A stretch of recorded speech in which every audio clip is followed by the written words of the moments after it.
Hello.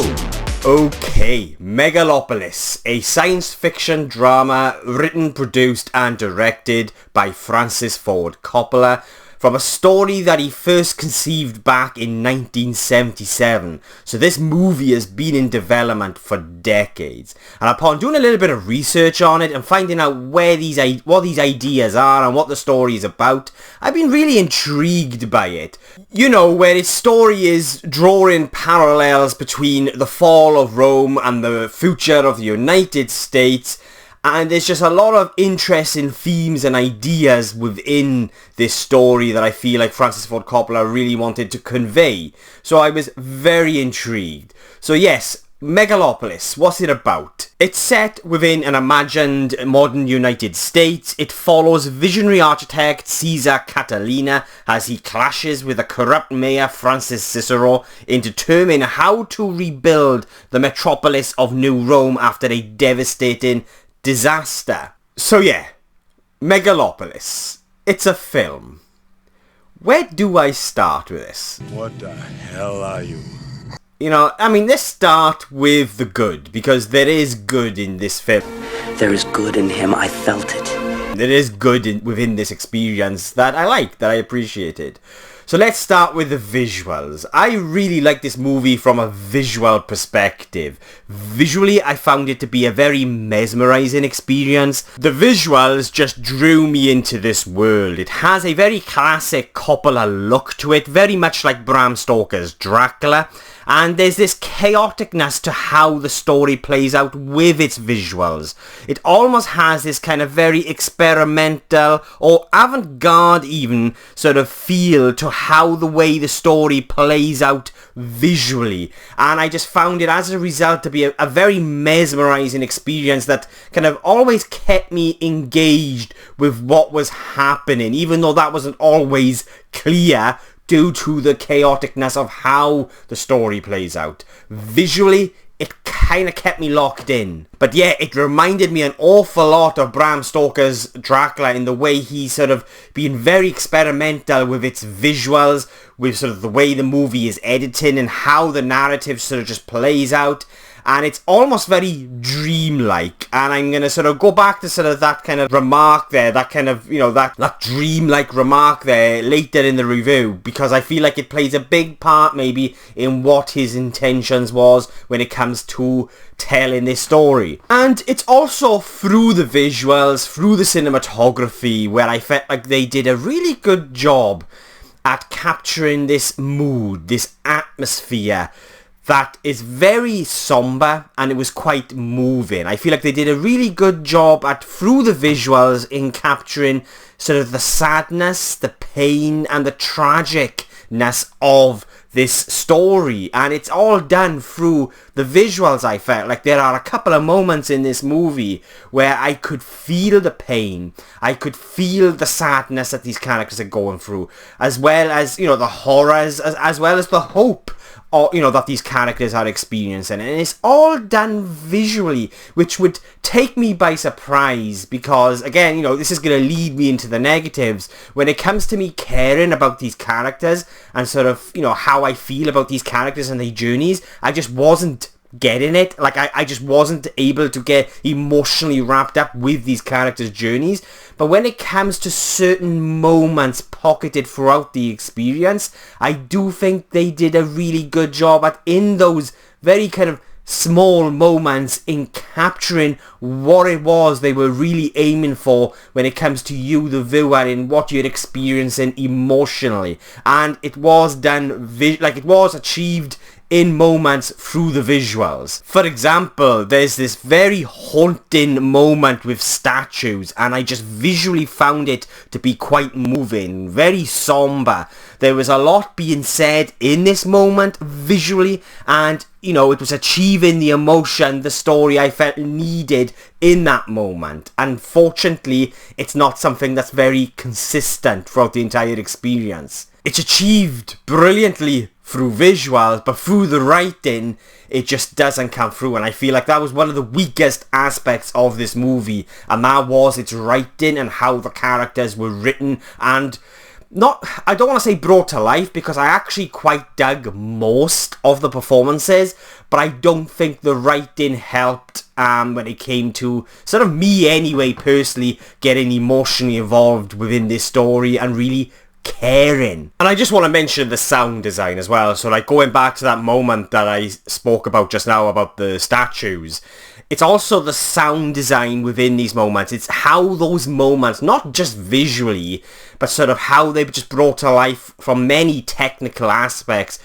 It did help instill that mood and atmosphere that I feel like they were really hoping to achieve throughout this entire experience. And like I said, I don't want to keep going on about it, but like for me, there were very few positives about this overall experience, but there are things that I really liked, and this is what I really appreciated, and I could see what it was they were trying to do in those moments. And the movie, the story that Francis Ford Coppola wanted to tell you, it's very powerful, it's bold in sort of its execution, and what it is he's exploring with the themes and the ideas, and I really appreciated that. And it never really, like, what it is that he is exploring you, and I felt like what he was that he was hoping to achieve you doesn't really fully come to life, but it kind of sticks its head out in moments. You know, like again, just going back to what I just said there about sort of, you know, the certain moments through the visual design, aesthetic, and the sound design and all of that. But there's also a moment within the third act, and it involves our main character, played by Adam Driver, and it's in this moment that where he's delivering this speech to the masses. You know, it's a character that is chasing this hope that he strongly believes that he can deliver.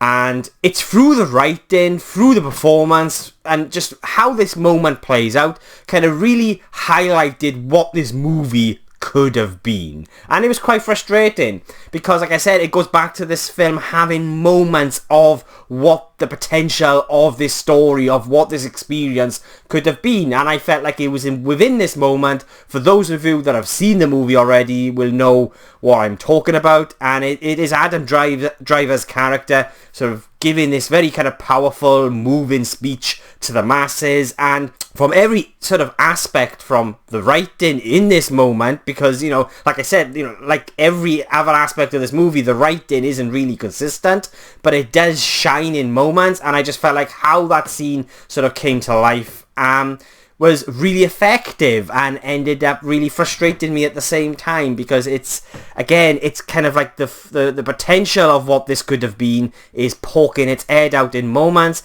but it doesn't fully materialize into something that's truly effective. And just going back to Adam Driver, I mean, I thought he was great here. I liked what he was doing with his character. His performance, I just found myself very kind of mesmerized by Adam Driver whenever he was on the screen due to his performance and how he was bringing this character to life. You know, his performance, Adam Driver's performance, does a really good job, a beautiful job at mirroring sort of the style of how Francis Ford Coppola is telling this story. It almost has a very kind of theatre sort of feel to it. Like, I'll be honest, I feel like this movie actually may have worked better in that form. It felt like I was watching something that was on the stage, and that is reflected in the writing and the performances. But at the same time, no matter how fantastical and, you know, science fiction and silly it gets, and sort of how kind of very dramatic it is in places, I do feel like Adam Driver's performance has this kind of anchor to it a little bit. And so even though he's mirroring the kind of the style of the way in which the story is told, there was still this kind of weight there, this groundedness to the character that just kind of kept me... I was always mesmerized by him. And it, as a result, felt or had that kind of sense of feeling real in this very fantastical science fiction story. But unfortunately, I really couldn't care about the journeys of these characters and really emotionally get wrapped up within their stories due to the fact that the way in which these characters were incorporated into the story, among the sort of the chaoticness of its narrative, I just really couldn't get emotionally invested. And as a result, even though I recognised there were pockets of what the film was trying to do, and it sort of achieved that in small moments, I really couldn't care about the eventual sort of conclusion to this story. Even though I was very fascinated, I remained fascinated throughout. I felt like it kind of lacked the soul that it really needed, and the depth that I felt like it really needed in regards to how these characters were brought to life and written, and just how this sort of narrative was constructed. The ideas and potential are all there, but unfortunately, due to the chaoticness of how everything is told, it just really failed to kind of fully materialize into something that is an effective experience, and one that ended up making me feel like maybe this could have been done or told in a different way. Like I said, it very much felt like a theatre production where, you know, I'm watching it on the sort of the West End in London or something. It had that feel to it. The story and how, you know, just this narrative sort of plays out. Like I said, this is Francis Ford Coppola being very experimental, and it's something that I kind of really appreciated and admired about how the story is told. I mean, you know, visually it's as a result of how the story was told that what kept me engaged. But unfortunately, it's also the cause to why this story, why this experience ultimately really just didn't work for me, because of just it ended up having this chaoticness to it, and it just all ended up feeling very incoherent. Like there's not one sort of direct through line throughout this entire story where you're sort of constantly on this journey. It all kind of felt very scattered. That's the only way I can really sort of describe it, is the story, the narrative felt very scattered, and you've got a lot of these moments that kind of lacked any sort of connective tissue between them, which then kind of resulted in the entire experience lacking this momentum and emotional build-up that I felt like they were really hoping to achieve, and what I felt like the story really needed for me to get emotionally wrapped up in it.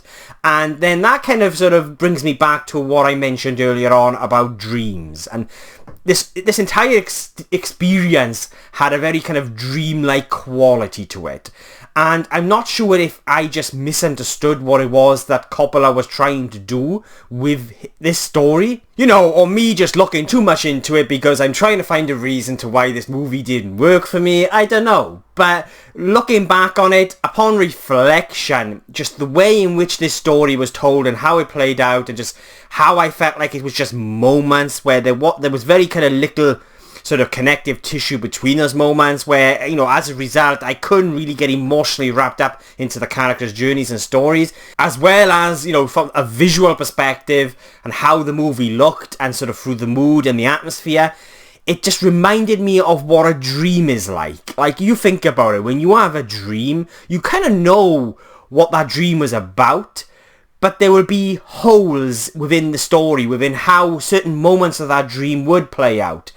And that's the only way I can really sort of explain from my own perspective of how this experience felt. It felt like I was witnessing an actual dream on the screen, because it literally plays out very much like a dream would, where you've kind of got holes within certain moments. Like you can't really remember certain moments of a dream, but you kind of get a rough idea of what it was about. And a dream will always play out in kind of like just sections or moments. And this is me rambling on now, but what in God's holy name are you blathering about? It's the best way I can really sort of explain how I felt sort of experiencing Megalopolis, as well as reflecting on it. And maybe that was the intentions, I don't know.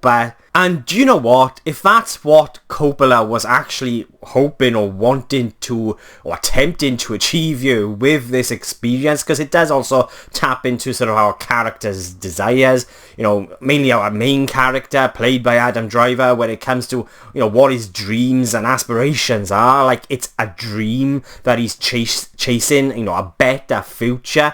And I'm just thinking, if that's actually, that's what the intentions were, maybe, then actually this experience works a hell of a lot better than perhaps I felt like it did initially, which is why I really feel like this is going to be one of those movies, perhaps, maybe, that will improve the more you watch it, because due to the chaoticness in how the story is told, I do think that perhaps it's going to be one of those movies, for me anyway, personally, I might take more from or enjoy more the more I watch it. It's definitely going to be an experience. It's definitely going to be a movie that I will revisit again, because I feel like perhaps it might end up being a different experience upon reflecting on, you know, how I initially felt on it. There's also this kind of quirky, dark humour running throughout the movie, and it really didn't work for me, apart from one moment actually when it comes to the humour,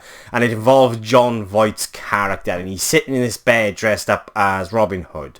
That is all I'm going to say, but down to how he delivers the lines, how he delivers that kind of comedic aspect in that moment, the comedic delivery, he was great, and it really made me laugh. It was a really funny moment, but at that point, due to sort of how I was feeling with this experience, I would just take whatever at that point, and it was a moment that felt very random, because up until that moment, the humour, the humour that is running through it, just really didn't work for me. It is like quite obscure, it's quite quirky, and it's the type of humour that usually I tend to sort of gravitate towards, or it really works for me, but in how it sort of played into the story and with these characters, it really didn't work. But there is a moment with Jon Voight's character, and it really did make me laugh. So yeah, enough rambling on from me. I could perhaps talk about this movie for, you know, quite a bit. There's a lot to say, but I've tried to keep it as focused as possible, because, you know, it's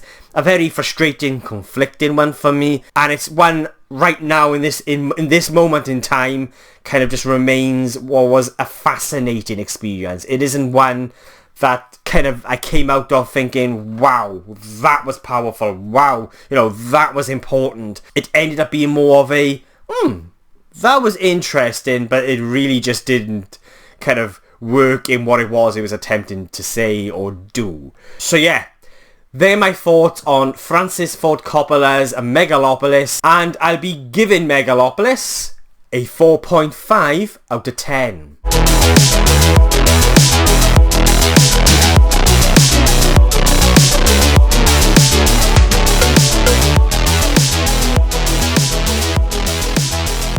So yeah, they are my thoughts on Megalopolis, but what did you guys think? Did you love it? Did you hate it? Did you agree or disagree with anything I've said? And please let me know in the comments below. Let's get a discussion going. And if you've made it this far into the video, then thank you so much. I really do appreciate it. And if you want to watch future movie reviews from just some random Welsh geek or rambling on, then please hit the subscribe button. It will mean an awful lot to me. My next movie review will be for Joker Folie à Deux. It's released over here in the UK next Friday. I am really looking forward to it. It's one of my anticipated movies of the year. I absolutely adored the first movie. You have also got Hellboy, the Crooked Man, that was released this weekend. I am going to try and catch that this week as well, and I hopefully will get a review up for the latest Hellboy movie before catching Joker at the end of the week. But it's a film that I completely forgot was coming. It has what appears to be a more sort of like horror approach to it, and so that's got me really intrigued. So I'm hoping to catch that in the week, and I'll have a review up for Hellboy the Crooked Man. And I just want to say a massive thank you to all those that have connected to the channel, that leave a comment, that leave a like and subscribe. It means an awful lot. I'm hoping to hit 500 by the end of the year. I'm not sure if I'm going to do it, but it does mean an awful lot to all those of you that have subscribed and that come back to the channel and watch me ramble on about film. It does mean an awful lot. So yeah, thank you guys for watching. I really do appreciate it, and I'll be catching you guys soon.